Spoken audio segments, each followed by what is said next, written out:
ओम नमः शिवाय नमः सरस्वती महादेव की जय। बोल सच्चे दरबार की जय, बोल सच्चे दरबार की जय। नमः शिवाय नमः गोरी जय पार्वती महादेव की जय। बोली माता पार्वती उमापति महादेव की जय। ज्वालापुर में एक साहूकार आता था, उसके घर में धन्य कोई कमी नहीं थी, बस कमी थी बस कमी थी एक पुत्र की। इसी चिंता में साहूकार दिन रात घूमता रहता था। पुत्र प्राप्ति की कामना में प्रत्येक सोमवार को भगवान शंकर भगवान तथा माता पार्वती का व्रत और पूजन किया करता था। संध्या होते ही शिव मंदिर में जाकर वह शिव जी के सामने दीपक जलाया करता था। उसके इस भक्ति भाव को देखकर एक दिन श्री माता पार्वती जी ने शिव जी महाराज से कहा ज्वालापुर के साहूकार आपका आनंद भक्त है और सदैव आपका व्रत और पूजन बड़ी श्रद्धा से करता है। उसकी मनोकामना पूर्ण करनी चाहिए। पार्वती जी की बात सुनकर भगवान शंकर ने मुस्कुराए और बोले, प्रिय पृथ्वी लोक में सभी प्राणियों के उसके पूर्व जन्म के बोले पाप के अनुसार ही फल मिलता है। तो पार्वती जी ने अतः आगे से कहा, महाराज जब यह साहूकार आपका अनंत भक्त है और यदि उसे किसी प्रकार का दुख है तो उसको अवश्य दूर करना चाहिए, क्योंकि आप सदैव अपने भक्तों पर दयालु रहकर उसके दुख को दूर करते हैं। पार्वती जी का यह आग्रह सुनकर भगवान शंकर टाल न सके और बोले, हे पार्वती जी, इस साहूकार के पुत्र कोई कमी, इस साहूकार के कोई पुत्र नहीं है। इसी चिंता में वह दिन रात दुखी रहता है। विधि के विधान को अनुसार इसके भाग्य में पुत्र न होने पर भी मैं इसे पुत्र प्राप्ति का वर देता हूँ, परंतु वह पुत्र केवल 12 वर्ष की आयु में 12 वर्ष की ही होगी। उसके पश्चात वह मृत्यु को प्राप्त हो जाएगा। माता जी पार्वती और भगवान शिव का यह वार्तालाप साहूकार सुन रहा था। पुत्र प्राप्ति के वरदान के बारे में जानकर तो न उसे कोई विशेष प्रसन्नता हुई और न ही कोई दुख हुआ, लेकिन वह पहले की तरह ही सोमवार का व्रत करते हुए शिव जी महाराज की पूजा तथा व्रत करता रहा। शिव जी महाराज के वरदान से साहूकार के धर्मपत्नी श्री की प्रवृत्ति हो गई। साहूकार के घर में खुशियाँ छा गई। ठीक 9 महीने बाद साहूकार की पत्नी ने एक अति सुंदर पुत्र को जन्म दिया। इस अवसर पर साहूकार ने ब्राह्मणों और निराशों को खूब धन का स्वरूप दिया। जब उसका पुत्र 11 वर्ष का हो गया तो इस बालक की माता ने उसके पिता से कहा, विवाह के लिए आग्रह किया। साहूकार ने उसके आग्रह को टाल देकर कहा, हे प्रिय, मैं अभी इसका विवाह नहीं करूँगा और काशी पढ़ने के लिए भेजूंगा। साहूकार के निर्णय पर पत्नी को बहुत दुख हुआ, लेकिन उसने उसका कोई विरोध नहीं किया। तब साहूकार ने अपने साले को बुलाकर उसे बहुत सा धन देकर कहा, तुम अपने भांजे को पढ़ने के लिए काशी जी ले जाओ। रास्ते में जिस भी नगर में रुको वहाँ तथा अन्य ब्राह्मणों को भोजन कराते हुए जाओ। मामा भांजे जल्द ही काशी जी के लिए प्रस्थान कर गए। काशी की ओर यात्रा करते हुए दोनों प्रताप नगर पहुँचे। उसी नगर के राजा की बेटी के विवाह का कारण नगर में बहुत सी तरह से सजाया गया हुआ था और विशाल मैदान में बड़े बड़े शमियाने लगाकर बारात को वहाँ ठहराया गया था। दोनों मामा भांजे ने उस बारात को देखने को गए। तभी दूल्हे के माता पिता ने साहूकार के सुंदर बेटे को देखा और अपने एक सेवक को भेजकर दोनों को अपने शमियाने में बुलवाया। राजा ने अपने जिस बेटे को बारात लेकर राजकुमार के विवाह के लिए आया था वह एक आंख से काना था। उसके पिता को इस बात की बड़ी चिंता थी कि कहीं वर को देखकर कन्या के माता पिता विवाह में किसी प्रकार का अड़चन पैदा न कर दें। वर के पिता माँ ने भांजे को सारी बात बताकर उसे बार लड़के के दूल्हा बनाने के लिए आग्रह किया तो मामा ने बात स्वीकार कर ली। साहूकार के बेटे को दूल्हा बनाकर राजा की बेटी से विवाह करा दिया गया। फिर और कन्यादान का कार्य समाप्त होने पर बारात वापस शमियाने में पहुँच गई। केवल साहूकार का बेटा वहीं रह गया। साहूकार का बेटा जब वह सुबह उठा तो उसने वहाँ से निकलने से पहले पलंग पर सोई राजकुमार की चुन्नी पर लिख दिया कि तेरा विवाह तो मेरे साथ हुआ है, परंतु जिस राजकुमार के साथ तुमको भेजेंगे वह ये आँख से काना है, तो काशी जी पढ़ने जा रहा हूँ। मामा भांजा सूर्य होने पर काशी जी को लिए चल दिए।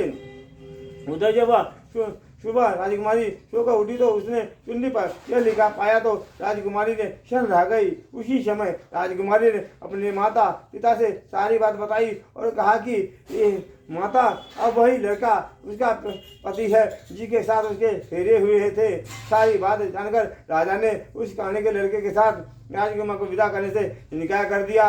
राजा अपने काने बेटे और बारात के साथ खाली हाथ लौट गया। उधर सागवा का बेटा और उसका मामा काशी जी पहुंच गए। वहां जाकर मामा ने यह करना आरंभ किया और भांजे से पढ़ाना शुरू कर दिया। जब लड़के की आयु 12 वर्ष की हुई तो उसकी मृत्यु का समीप आ गया। मामा को इस संबंध में कुछ पता नहीं था। उसने बहुत बड़ी यज्ञ का आयोजन किया हुआ था।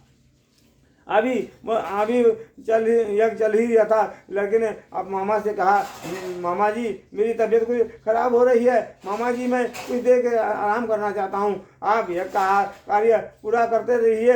लड़का अपने कक्ष में जाकर लेट गया। भगवान शंकर के वरदान के अनुसार बेटे उसके प्राण पखेरु उड़ गए। यज्ञ के बीच मामा ने कक्ष में जाकर लड़के को जब मृत अवस्था में देखा तो इसके दुख का बहुत दुख हुआ, लेकिन यज्ञ के विघ्न न पड़े इस डर से उसके स्वयं पर संयम रखा और इस बात की चर्चा इसी से नहीं की। ब्राह्मणों के जाने के बाद पूजा समाप्त होने के बाद रोना पीटना आरंभ कर दिया। स्वयं योगवश उसी समय शिव पार्वती जी एक स्तर से ऊपर से गुजर रहे थे। पार्वती जी ने जब जोर जोर से रोने के स्वर सुनने तो वह भगवान शंकर से बोले, हे प्रभु जी, कोई दुखिया तो रो रहा है, उसके कष्टों को दूर कीजिए।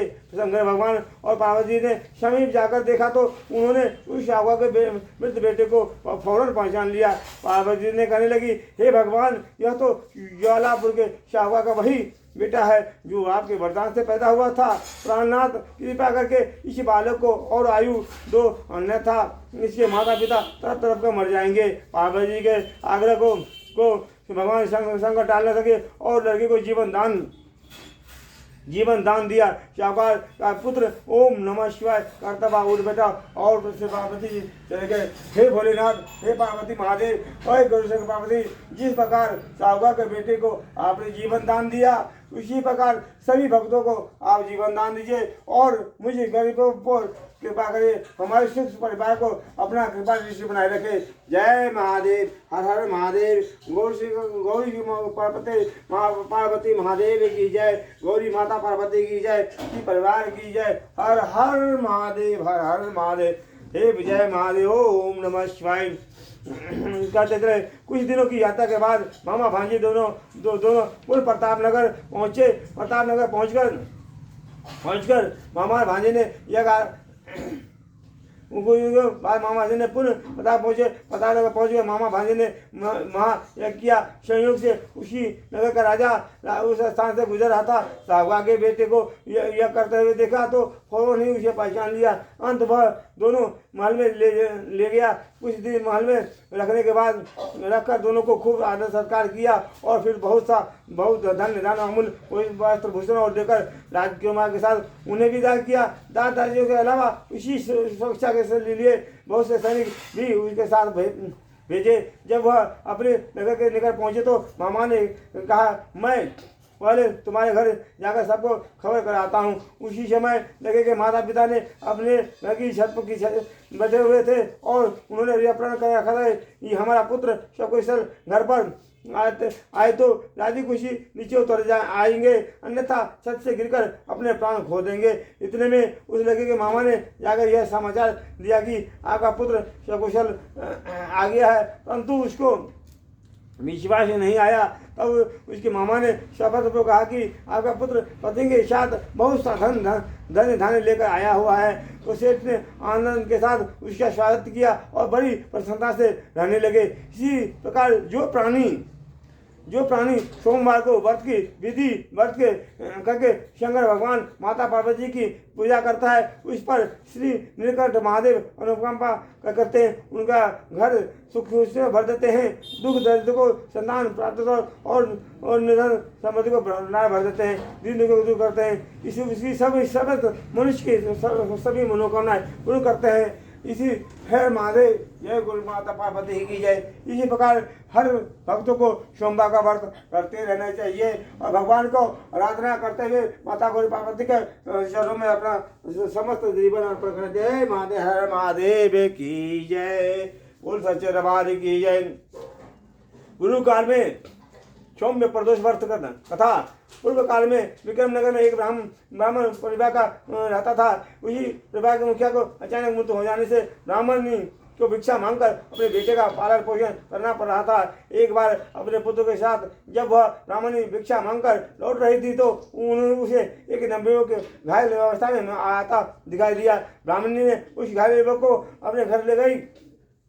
वह युवक राजकुमार था। शत्रु राजा विभिन्न आक्रमण कर देने पर और उसके माता पिता की हत्या हो जाने के कारण राजकुमार को भागकर उसी नगर में आना पड़ा था। ब्राह्मणी के घर में रहने के कारण उसके पुत्र को और राजकुमार में दोस्ती हो गई।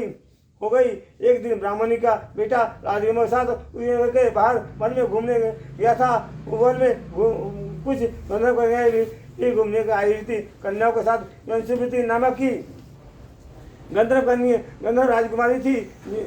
राजकुमारी को देखा। राजकुमारी बहुत सुंदर थी। राजकुमारी को भी राजकुमार बहुत अच्छा लगा। दोनों ने आपस में खूब बातें की। अगले दिन राजकुमार को अपने माता पिता से मिलाने के लिए ले गई। राजकुमारी को माता पिता को बहुत पसंद आया और राजकुमारी से उसका विवाह तय कर दिया। गंधर्व राजकुमारी के साथ राजकुमार महल में रहने लगा। ब्राह्मणी सोमवार और रोज व्रत करते विधि व्रत किया करती थी। अंत शंकर भगवान की अनुकंपा से जल्दी राजकुमार ब्राह्मणी और उसके बेटे को महल में ले गया। सब मिलकर आनंदपूर्वक रहने लगे। कुछ दिन पश्चात राजकुमार ने से गंधर्व सेना के साथ विदर्भ पर आक्रमण कर दिया। विदर्भ के शत्रु राजा की पराजय हो गई और युद्ध में मारा गया।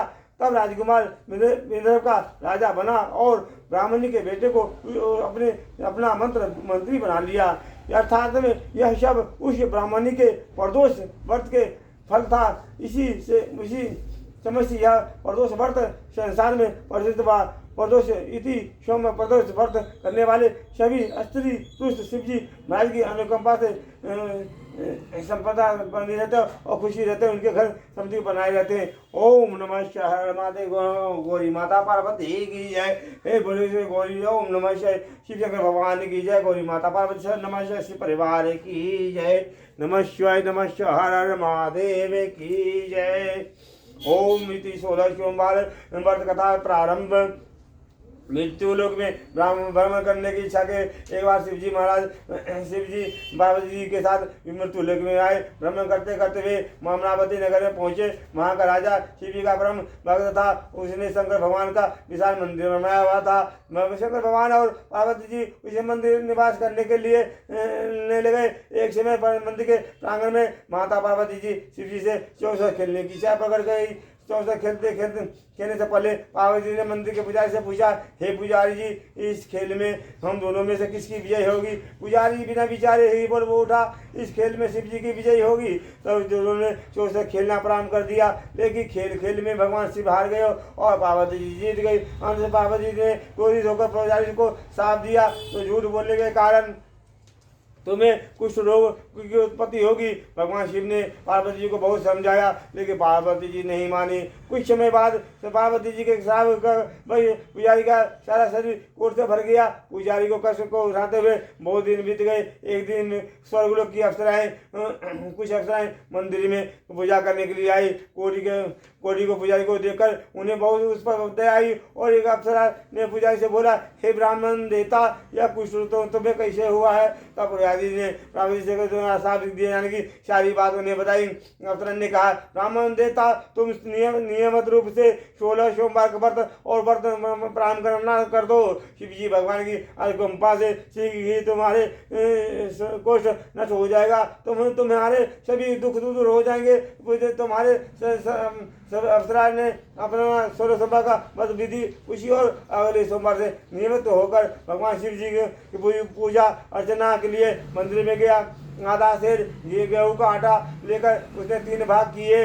फिर घी, गुड़, धूप, पंजीफल, बेलपत्र, जनेऊ, जोरा चंदन, अक्षत और पुष्पों से भगवान शिव की पूजा की। प्रदोष काल में शिव जी के पूजा के बाद पुजारी ने एक भाग शिव जी को अर्पण किया, बाकी 2 भाग उपस्थित लोगों की प्रसाद के रूप में बांट दिए। पुजारी ने स्वयं भी प्रसाद ग्रहण किया। नियमित रूप से 16 सोमवार का व्रत करने के से शिव जी की अनुकंपा से पुजारी को कोट सीखी नष्ट हो गया। कुछ दिन बाद शिव जी पार्वती जी के साथ भ्रमण करते हुए उसी मंदिर में पहुंचे। पार्वती जी ने पुजारी जी को स्वस्थ देखा और तो हैरान होते हुए पूछा, हे ब्राह्मण देवता, मैंने तुम्हें तो श्राप देकर कोट बनाया था, फिर तुम कोट से मुक्त कैसे हो गई?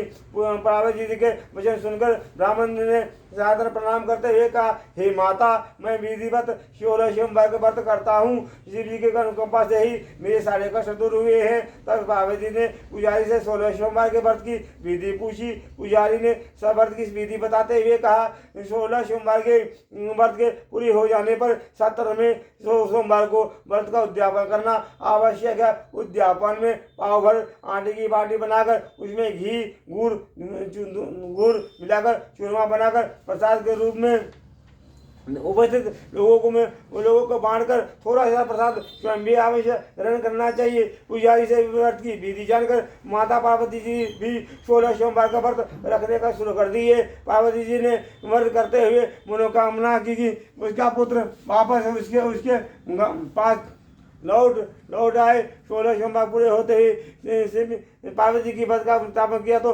कार्तिक का विचार प्रवृत्त हुआ और वह पार्वती से पास लौट आया। कार्तिक जी ने आते ही पार्वती से पूछा, हे माता, आपने ऐसा कौन सा व्रत किया था जिससे मेरे विचार प्रवृत्त हुए हैं? मैं आपसे के पास लौट आया हूँ। तब पार्वती जी ने मुस्कुराते हुए कहा, पुत्र, मैंने विधिवत 16 सोमवार के व्रत किए थे। कार्तिक एक ब्राह्मण पुत्र बहुत दिनों से परदेश गया हुआ था।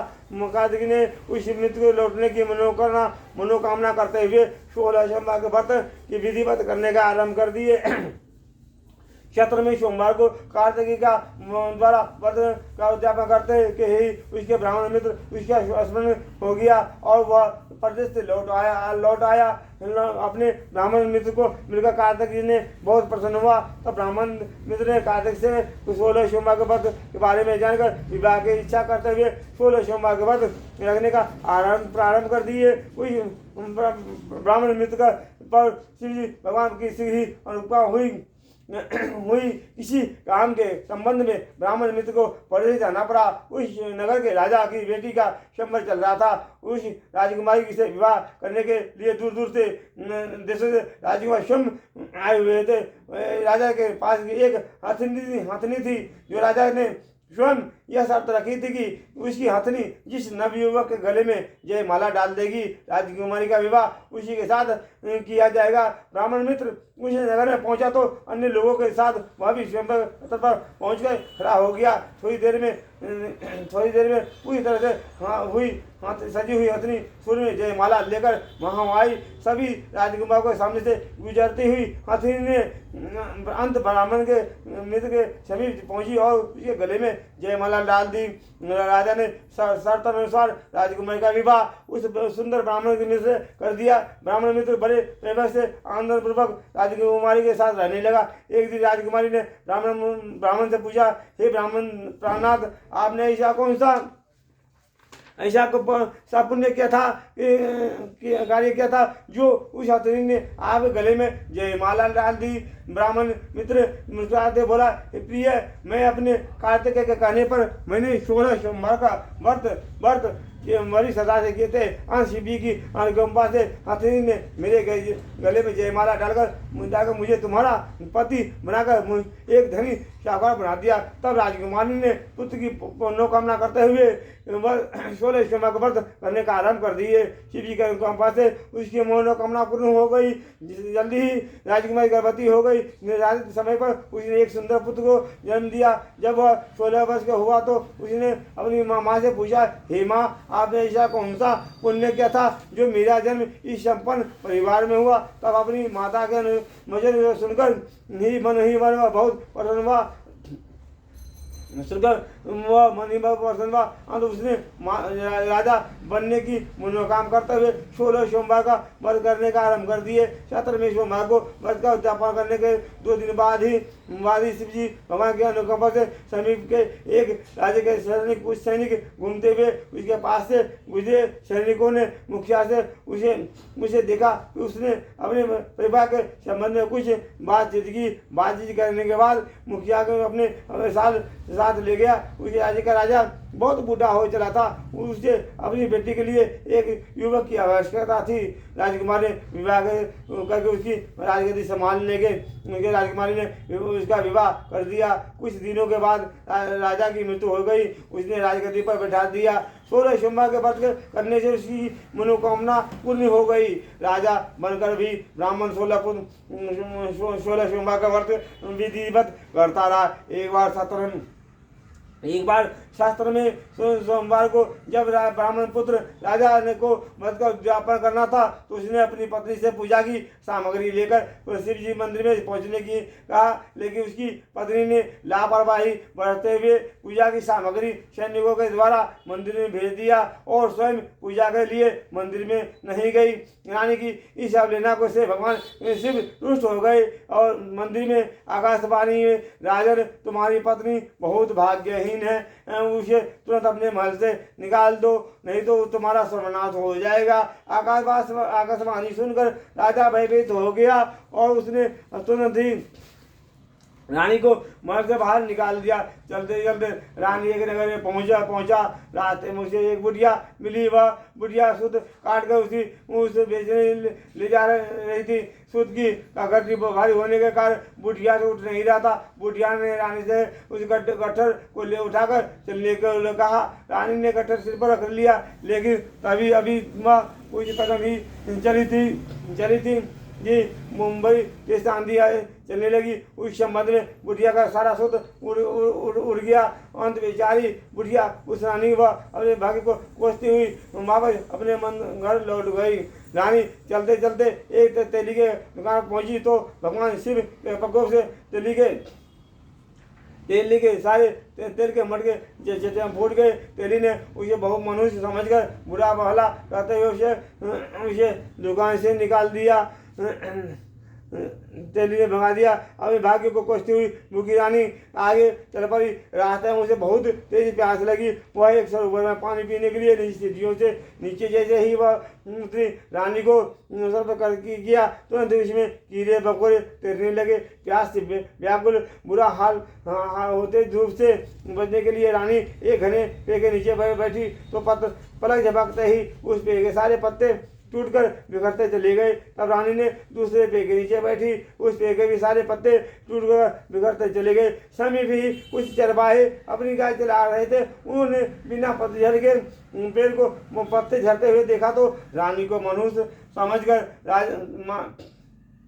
मानकर उसे पकड़कर समीर के मंदिर में पुजारी के पास ले गए। उन्होंने मनुष्य रानी की सब बातें पुजारी से कही। पुजारी ने रानी को मंदिर में रख लिया, लेकिन रानी जब भी भोजन बनाती वह तुरंत सड़ जाता। जल भर कर लाती, उसमें कीड़े तैरने लगते। तब पुजारी ने रानी से पूछा, हे पुत्री, तुमसे ऐसी कौन सी भूल हुई है जो भगवान शिव तुम्हें इतना कष्ट दे रहे हैं? रानी ने पति के आदेश को पर पूजा सामग्री स्वयं ने ले जाकर सैनिकों के साथ मंदिर में भेजने की सारी कथा पुजारी को कह सुनाई। इस पर पुजारी ने कुछ सोच कर कहा, हे पुत्री, तुम 16 सोमवार का व्रत किया करो, भगवान शिव तुम्हारे सारे कष्ट दूर कर देंगे। रानी ने विधिवत 16 सोमवार का व्रत करने का आरंभ कर दिया। इसलिए 17वें सोमवार को रानी ने व्रत का उद्यापन किया। व्रत करने से भगवान शिव प्रसन्न हुए और उनकी अनुकंपा से ब्राह्मण पुत्र को राजा के मस्तिष्क में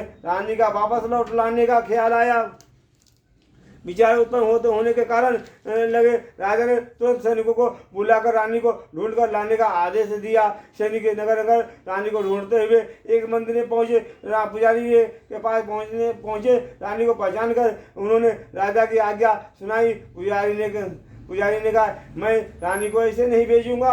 राजा स्वयं यहाँ आकर रानी को सम्मान के साथ ले जाए। तब राजा स्वयं पुजारी के पास पहुंचकर आदरपूर्वक बोला, हे महाराज, जो बाई जी आपके आश्रम में रहती हैं वह मेरी पत्नी है। शिव जी प्रकोप से मैंने इनको त्याग दिया था। अंत इस पर से शिव जी प्रकोप शांत हो गया है, इसलिए मैं इसे लेने आया हूँ। आपके इस मेरे साथ चलने की आज्ञा दे। पुजारी जी की आज्ञा पाकर रानी राजा के साथ महल में आई। घर में मंगल गान होने लगे। पंडितों ने विधिवत वेद मंत्र द्वारा उच्चारण करके अपनी राजरानी का आह्वान किया। ऐसी अवस्था में रानी ने पुनः अपनी राजधानी में प्रवेश किया।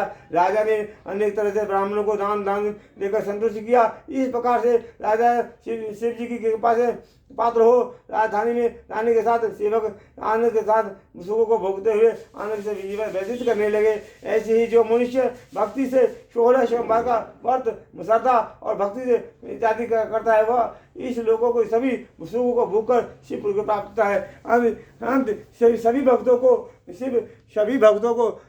16 सोमवार का भगवान शिव का व्रत पूजा और श्रद्धा से करनी चाहिए। अपनी मनोकामना शिव भगवान से पूर्ण प्राप्त करना चाहिए। बोलो जय शिव शंकर महाराज की जय, उमावती महादेव की जय, शिव परिवार की जय, गौरी माता पार्वती की जय, गणेश भगवान की जय, कार्तिक भगवान की जय। हर हर हर महादेव।